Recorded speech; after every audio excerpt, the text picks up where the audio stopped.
welcome to DECAB Talks Tourism, our podcast show. We're very excited today to have Sandy Mollett, who is with Inclusivv, and she's going to tell us about herself and a little bit about Inclusivv. Yeah, thanks, James, and thank you for having me. As you know, I used to serve on the board, and I'm so excited about your new podcast.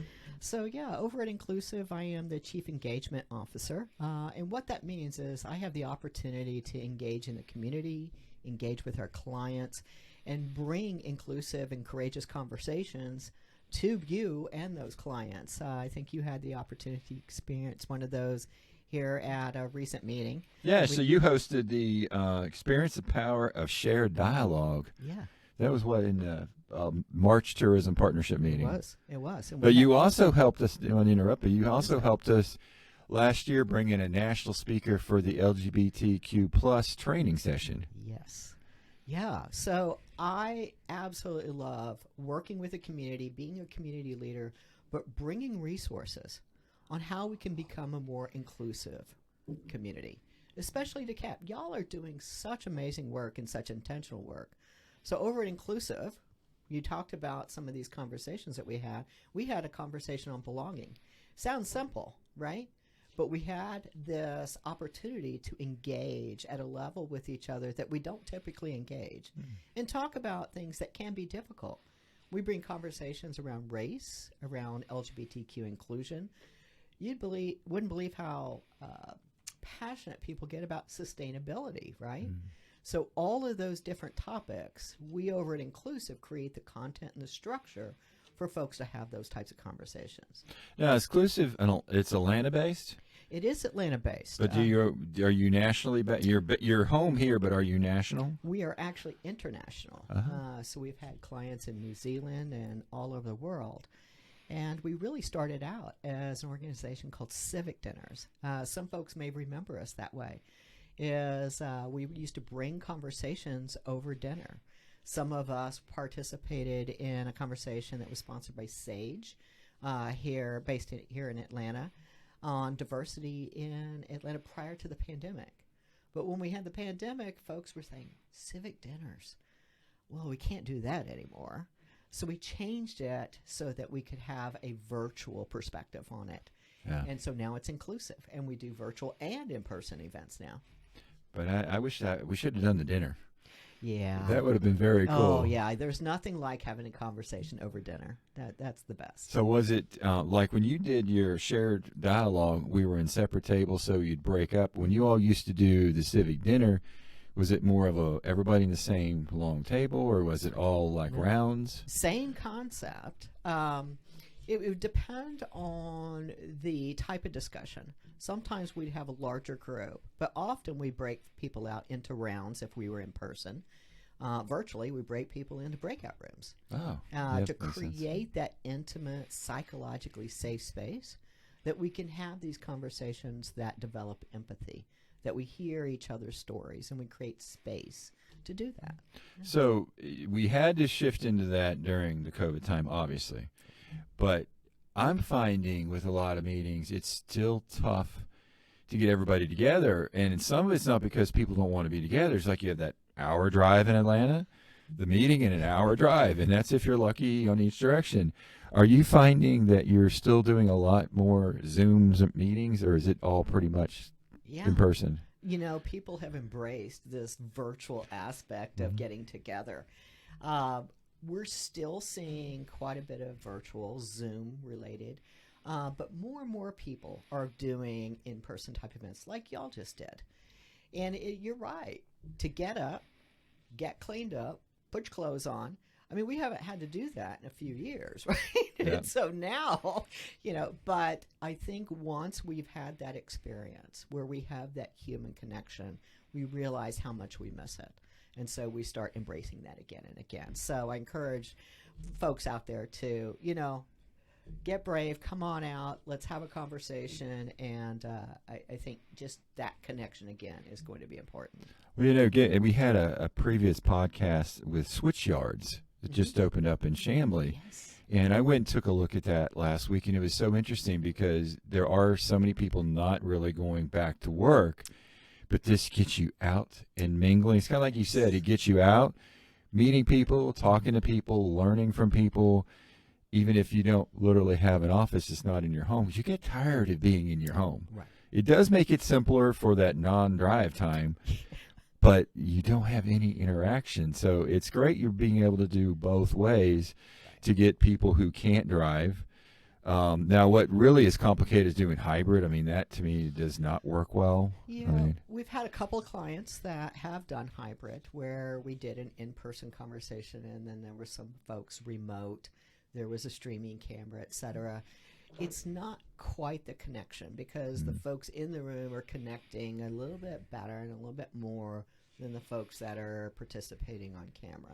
So if you can get together or have it all one or the other, that's ideal. some educational, like when I teach at Georgia State, some of my speakers Zoom in because they're not local. That's right. That works. Or when you go to a convention, the big keynote works. But, you know, a lot of times, like you said, it's much better to be face-to-face. That way you're mingling, you're talking before, after. Like your great event, people were in there talking once it was done. Right. You couldn't cook them out. It's time to go, folks. You don't have to go home, but you can't stay here, right? Yeah. So I think you've kind of covered your role as the Chief Engagement Officer. What's the biggest misconception that people have about DEI diversity training? What's some of the things out there you'd want to talk about? Yeah, I think the biggest thing, I think I'm also a certified diversity consultant.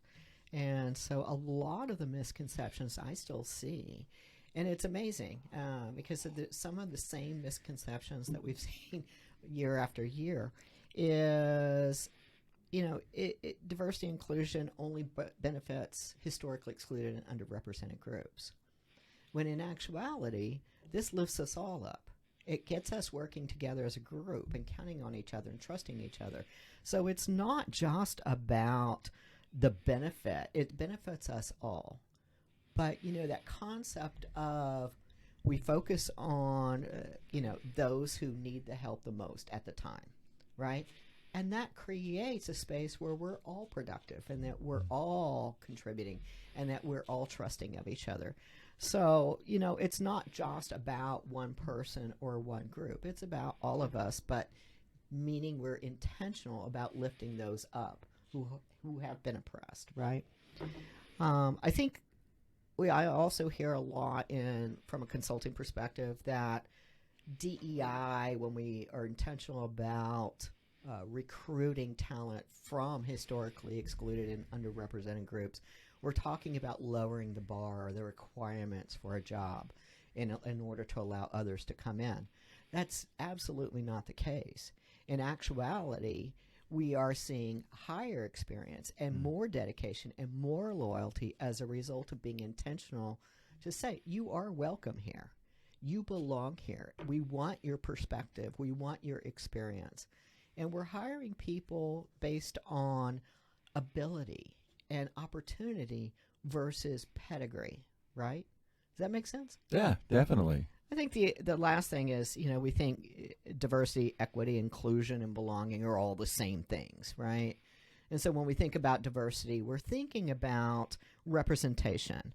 We think about ethnicity. We think about gender identity. We talk about sexual orientation and expression. We talk about socioeconomic. So this is where that intersectionality comes in, right? When we think about equity is that opportunity, and it refers to equal access to opportunities to grow and succeed, right?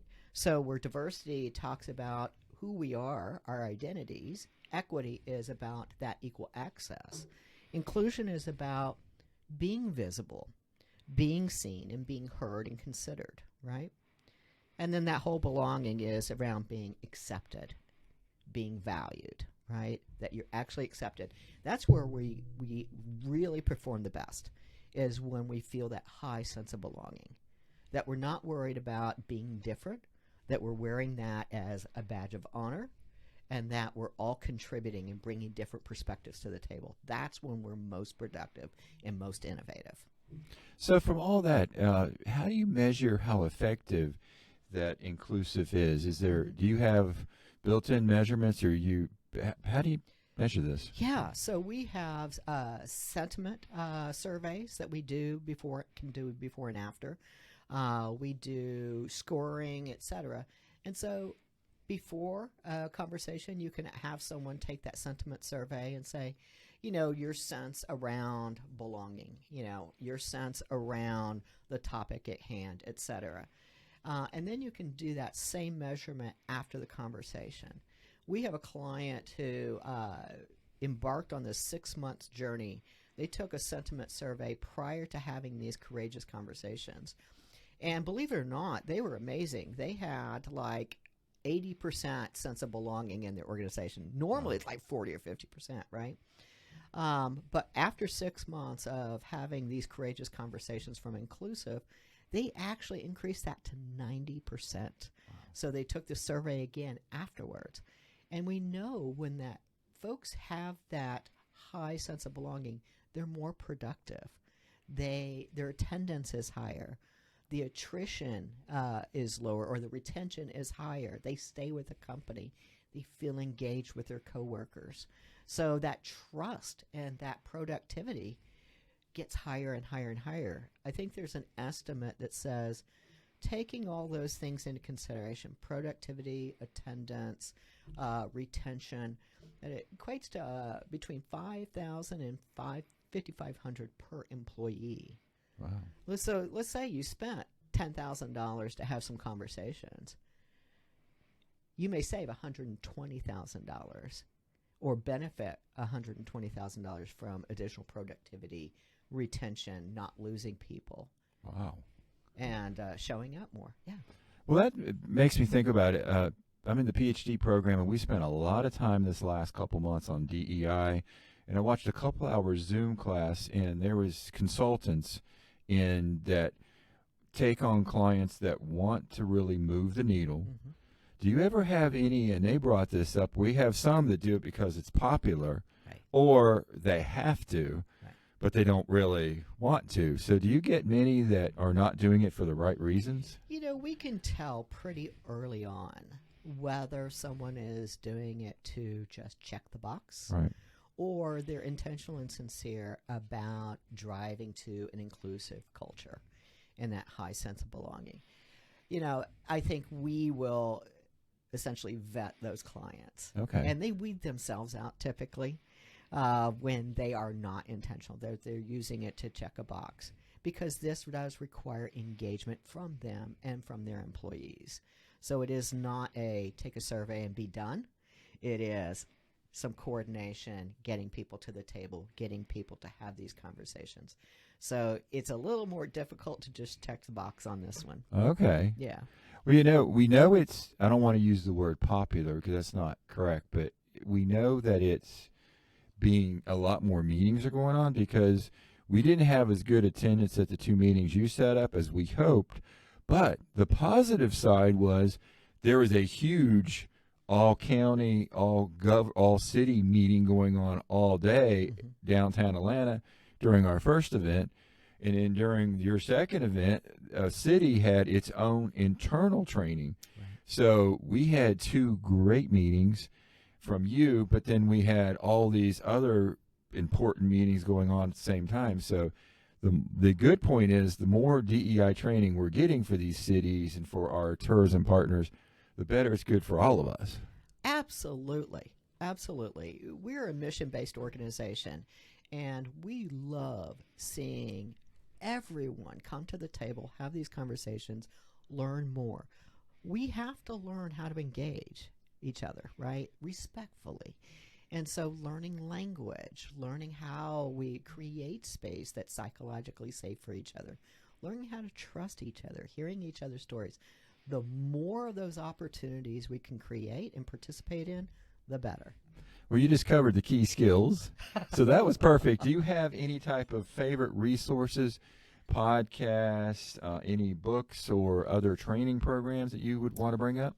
Yeah, I think, I got a little bit of advance on this, so, there's so many resources out there. but I kind of broke it down. I think my go-to podcast that I would recommend would be Jennifer Brown's The Will to Change podcast. She is an expert consultant in DEI and does some amazing work there. Very insightful and very easy to digest. So Jennifer Brown's The Will to Change podcast. And you can find that at jenniferbrownspeaks.com, jenniferbrownspeaks.com. And then the book I am reading right now that I would recommend is Lily Zheng's DEI Deconstructed, Your No-Nonsense Guide to Doing the Work and Doing It Right. I think Zheng brings a unique perspective to some DEI things and gets us really thinking to the next level. So I would absolutely recommend that book. And I'll provide y'all with this information and you can share it with your audience for sure. And then, of course, my favorite blog is our own blogs over at Inclusivv. I'd be remiss if I didn't say that. Definitely. You can follow us on Inclusivv on LinkedIn. That's Inclusivv with 2 V's. Or you can check out our blogs at blog.inclusivv2vs.co. So now you said that. I've got to ask, why is it 2 V's? Yeah, so, a lot of people have inclusive with an E, so Okay. to differentiate us, right?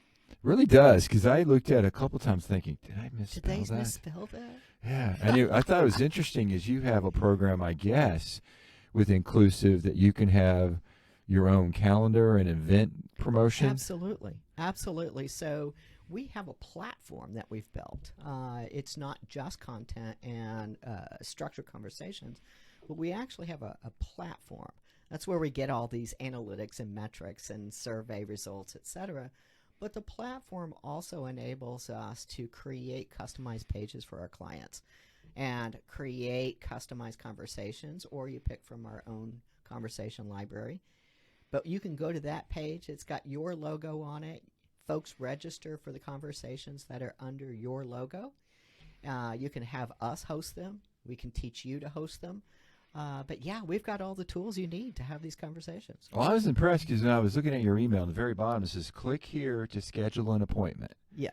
And I thought because that's kind of like Calendly or something like Calendly, that. yeah, that's easy stuff, right? So, we always want to talk to folks who are interested in having conversations. And I'll tell you, as a result of the meeting, that we had and the belonging conversation that we had, we're in conversations with a lot of DeCab folks right now. And, everybody is understanding and realizing the benefit of conversation. Well, 2 questions. One, do you write some of those blog posts? Actually, I personally do not. We have somebody on our team. Her name is Emily, and she is absolutely amazing. And she drives that. It is a team sport for sure. Everybody takes an opportunity to participate, but Emily leads that with our CEO. And in the books you suggested, we'll be able to have that, but do you have a link to any of these books on your website? Actually, I don't, but anybody can email me and sandy@inclusivv.co, and I'm happy to share those resources with you. Great. If someone was interested in pursuing a career in DEI field, what were some of the suggestions you would give them? Yeah, I think, we see a lot of people in this space these days, and I think the first question I would ask before I would give any advice is why? Right. Why are you wanting to do this? And a lot of folks enter this space because of their own personal experiences. Others are in a second part of their journey and saying, this is important work, and I want to contribute and give back and make this world just a little bit better than I found it. So there's a lot of reasons why folks enter this space. It's not like you hang a shingle and all of a sudden, people are hiring you to be a diversity consultant, right? You have to continue to do the work. You have to educate yourself. You have to become part of a network. You have to become that trusted partner and gain experience, collaborate, do some panels. But that constant education is the most important part. Now, on education, are you talking advanced, like these seminars, or are you talking a specific degree for this? What would you, if somebody came to you and they have that passion, they have the right reasons, what degree or what would you tell them to do as the next step for the education concept? Yeah, for the education piece, I think going to resources like the Society for Human Resources Management, SHRM, has some great resources. The National Diversity Council has some great resources. LinkedIn Learning has some great DEI modules. Harvard Business Review. There's a ton of resources out there and more books than you can ever read in a lifetime. I have a certification. A certification does not make you the end-all be-all of consultants. What it did for me was give me some baseline knowledge. It helped me do the work to understand what it means to do some DEI consulting, to get some baseline around the legal requirements, the compliance components, and understand from an international perspective, get some of those different pieces as a foundation, and then continue to do the work and continue to educate yourself. DEI is a changing space. We're learning. The language continues to change, right? So you have to stay on top of that. So, it's not something that you just, like I said, hang a sign and I'm consulting now, right? So is there a degree that you would suggest, or is it? Yeah, I think I'm one of those that says bringing experience with education, with some business savvy, because we are often, from a consulting perspective, talking to folks in business. And what does it mean to have inclusive cultures inside your business? Yes, it is the right thing. It is the humane thing. We want to treat humans, and we thrive when we treat humans equitably, right? And we all experience this high sense of belonging. We're more productive. But there's also these business aspects to that folks are looking for. And having some business acumen is really important here in my mind. Great. So we know you're involved with the Mayor of Atlanta's LGBTQ Advisory Board. Can you tell us a little bit about that? How did you get involved in that? Yeah, the advisory board is something very, very special. Not all cities do this. And being a city that's home to the civil rights movement, a city in the South, and having this, as we know, this was developed under Mayor Keisha Lance Bottoms. And Mayor Dickens absolutely wanted to continue the work. And it really is composed of citywide LGBTQ leaders and advocates responsible for making recommendations around city policy when it comes to LGBTQ plus inclusion. So we have multiple subcommittees under there where we create focus. And we have a youth subcommittee. We have an arts and entertainment subcommittee, our trans affairs subcommittee, our health and economic and community development subcommittees as well.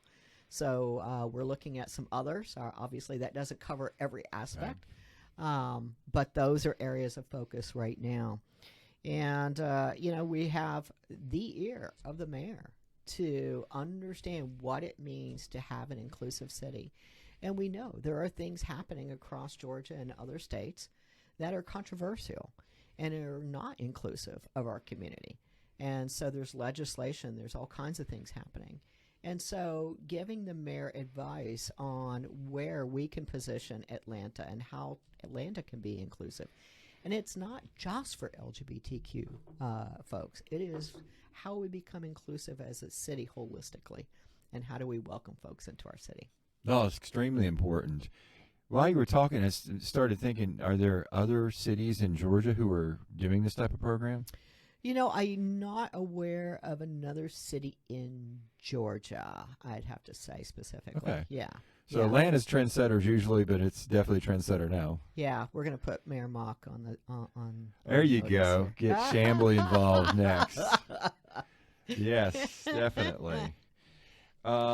So what are some key issues or challenges that the DEI community is facing right now? Yeah, I think it's around youth and our trans and non-binary community. As we all know, there is legislation that is extremely challenging and is, life and death for our trans youth. And so I know it's controversial. I know if you don't experience some of this in your own family and in your own communities, it can be very foreign. But I think what I would ask folks is to educate themselves before they form an opinion. There are lots of things that on the surface sound very odd or strange or uncomfortable. I think as a community, as a whole, we need to get comfortable being uncomfortable, right? When it comes to lifting up all members of our community and what it means to be supportive, let's open our minds a bit and do the work and actually talk to some folks versus forming those very quick knee-jerk reactions. And so, there's a lot of challenges right now, being a city, a state in the South. And I'll have to say, the committees that are working on a lot of these challenges, the mayor is making sure that he hears all the voices and takes everything into consideration. So I have to say I appreciate that. There's a lot of work to do, and we can do a whole show on all the legislative stuff. That's an opportunity for us, for sure. So from that, let's switch gears to success stories from that you know of. Yeah. Well, I'll tell you, we don't talk about the arts enough, right? And there are so many amazing LGBTQ plus artists, whether you're talking about theater, like the Outfront Theater, the only queer theater in I don't know how many hundreds of thousands of miles. And where is that? The Outfront Theater is over on the west side. And it prides itself on having productions of queer-related shows. And we're always looking for folks to come out and, you can be an ally. You don't have to identify as part of the LGBTQ community. And I'll tell you, everybody that comes out to our shows just absolutely loves it. It's a ball. It's wonderful. And it's just a small theater that is such a community place. Outfront Theater. I can't say it enough. But we did do an art installation at the City Hall. Queer art installation around the mayor's office, and that was amazing. I'm not sure if it's still up, but it was incredible to see. I think, the youth initiatives that we have going on in the city, we've been raising some pretty substantial dollars to support our youth. For the trans community, there's a lot of support coming out of the city that's a result of the recommendations from that advisory board on how we support our trans community from a legal perspective, whether that's name change and gender markers. So a lot of support coming from the city in that area. So from a community perspective, making sure that we're actually looking at cities that have non-discrimination ordinances, right? Because we don't have that at the state level. So a lot of amazing cities in our area are implementing non-discrimination ordinances in the absence of a state level. So from an economic and community perspective, we're seeing that. We're seeing more businesses step up and be open to anyone and everyone that wants to shop or do business with them. So this awareness is what I'm really most proud of. And the collaboration that we have with the city is fantastic. So I believe Coke has a diversity officer. Oh, gosh, yes. Is that a lot of since we have so many huge companies here based here in Atlanta, do we have a lot of diversity officers with these other companies? Oh, yeah. The majority of large enterprise organizations like Coca-Cola, like Accenture, like a lot of those organizations absolutely have DEI professionals and teams that work in their organizations. For smaller organizations, we often see it as an HR function or people who are passionate about it inside the organization working in addition to their day job in creating inclusive cultures. So you don't have to be an enterprise organization to drive inclusive cultures inside your workplace. So that makes me think, so we've had the 2 trainings with you. Are there other things that we could do? Are there other things that just general convention and visitor bureaus or chambers and all can do to address more educational aspects of this? Yeah, I think the combination of training with conversation is really important. We have Inclusivv has some strategic partners. We call it the Inclusive Collective. And these are folks that are trainers. Transformation Journeys Worldwide has come in and done a training with y'all. Okay.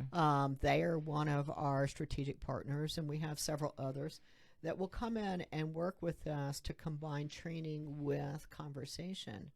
And what we know is that when we do that combination, that we're 10 times as effective as creating a change, right? And change in perspective, change from an inclusion perspective, 10 times as effective as one of those things by themselves. So when we combine those, so we're doing some things with a private school here in Atlanta that says we're going to do a little mini training, and then we're going to have a conversation on that exact same topic at one of their board meetings. And so they have engaged in a year-long journey that they have a new topic every single month that they are addressing. Inclusivv has over 60 different topics in our topic library. Wow. Yeah, and we can actually train folks to do these types of conversations. Well, I remember the first meeting you set up for us with the national company. In that meeting, I believe went a good hour over with them asking questions. It wasn't the presentation that went an hour over. Yeah. It was the questions and the interest that took an extra hour to finish everything up. So that really says something. Yeah, I think folks are genuinely interested in all of these subject matters, and folks are genuinely committed to being more inclusive. I think where we fall is we get nervous that we don't have the language, right? And we don't know how to communicate respectfully. And when we're brought into an environment where it's okay to bring your own perspective, okay to bring your own lived experience, this is a psychologically safe space. You don't have to be the expert on a subject. People flourish. They start engaging. They start asking questions. They want to learn. Yeah. So the more we can create those spaces, the better. Well, from that, if you are interested in getting involved with any DEI or with Inclusivv, what were some suggestions there? Yeah, so I'd love to chat with anybody that's interested in having courageous conversations. I think this is absolutely a needle mover from an inclusive culture perspective. And you can reach me at sandy@inclusivv.co. That's with 2 V's. And there are a lot of nonprofit organizations that I would recommend reaching out to, and you know, being part of the community, I think, is really important too. Being visible as a business. The Out Georgia Business Alliance, Georgia Equality, there's a long list. Lambda Legal is doing great work. So there's lots and lots of organizations that businesses can be a part of and be supportive of. And I can work with you all as well and provide a list of folks and how to access them. You know, before we started the show, you were talking about you have some great economic numbers for us. I thought it might be a good time to bring those in. Yeah. You know, I'll tell you, Atlanta is a primary destination for historically excluded and underrepresented people, believe it or not. I mean, we are the hub of the civil rights movement. Right. You know, we are a hub for diversity. People say, oh, you live in the South. But, we think about the area around Atlanta. We think about DeKalb County. We think about those are highly inclusive areas in our state. Right. And we welcome everyone. You know, that's the reason we're sitting here. That's the reason I was on your board, is because what can we do to encourage and help people understand that you are welcome here? And I wanted to just, for your listeners, for your business owners, just remind them of the spending power of historically excluded and underrepresented folks in our communities. Definitely. And what they can bring. So I'm going to give you a few numbers here.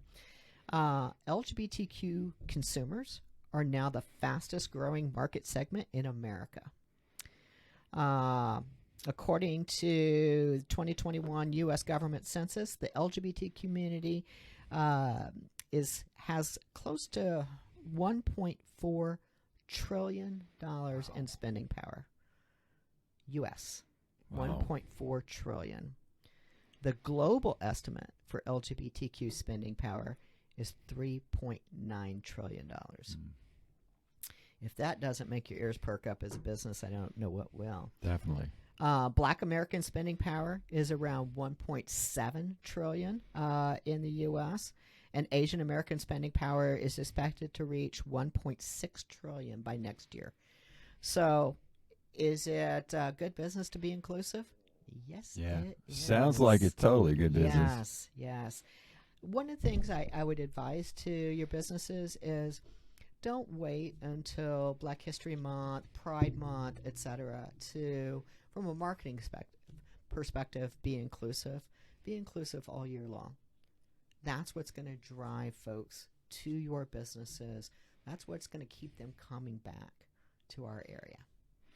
Well, I know as you're talking, it sounds like the company is perfect for advising people on what's the right thing, because many times you want to do the right thing, but you don't want to do the wrong thing trying to do the right thing. So it sounds like you're a perfect company to go to help you through what's right to do.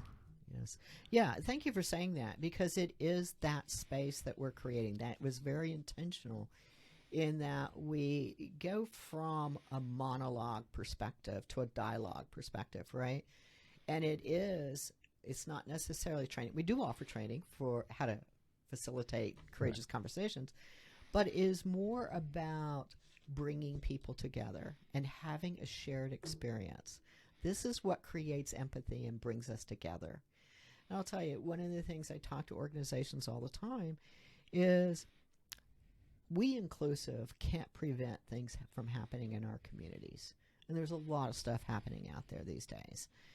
But what we can do is help your organization prepare to deal with them in a mature and empathetic way. I know we often do reactive things when things are going on in our community and create listening sessions, and those are very important in giving people space. But when we have these proactive conversations, we start developing this empathy muscle. And so when and if things do happen, we know how to talk to each other. We know how to create space for each other. We know how to create a space that's supportive without saying, that's your problem or that's your problem. It only affects you. It affects all of us as a community, but some of us more than others. And we want to hear how we're affected and support each other in that way. That's great.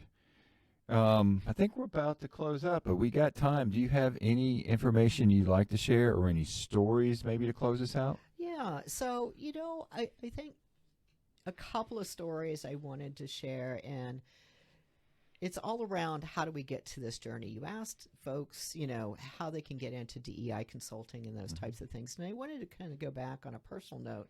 A lot of personal experiences drive us here. And I think those experiences are so important, and it's what inspires us and motivates us. So I encourage folks to bring those stories. You don't have to be a consultant to share your own lived experience. Yeah. But what you can do is show up in spaces to help people understand what it means and what your experience has been. So I encourage people to show up. I encourage people to share their stories. I know some of us are introverts. We were just talking earlier about some of us. And we need space for us to feel psychologically safe. And the more we can do that, whether that's through inclusive or your own initiatives, the more we can engage each other, the more we'll create empathy, the closer we'll be, the more productive we'll be, and the more connected we'll be as a society.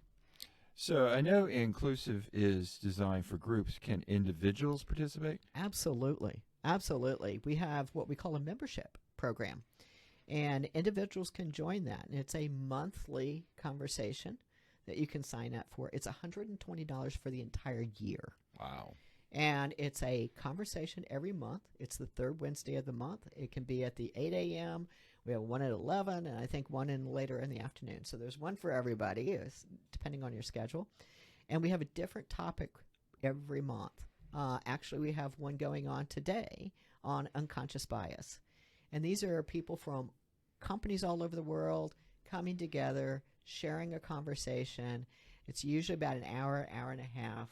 And the interesting perspectives that you're going to get are amazing. We also do individual training for facilitation training. So we can teach you how to have these courageous conversations. It doesn't have to be our content. It's good training for even day-to-day managers. We know sometimes conversations are tough with employees, right? Definitely. How to navigate those conversations and make them productive. So we train you on how to facilitate courageous conversations, and individuals have the opportunity to come join us for a conversation every month. Wow, I didn't know that you could do the individual parts. That's great. Absolutely. Yeah. Come check us out at inclusivv.co. That's not com, it's co. And that's 2 V's. And, join us for a conversation. I didn't hear the part about .co. I didn't register, so Yes. that was Yes. glad you covered that. So that was good. Well, Sandy, I really appreciate you being on our show, and hopefully we can bring you back in, or we can get some more of this training going on for our tourism partners in DeKalb. Oh, I look forward to it. And you're doing amazing work to create such a high sense of belonging and making everyone feel welcome in DeKalb. So thank you very much. Appreciate it. Thank you, Sandy, and thanks for joining our podcast today.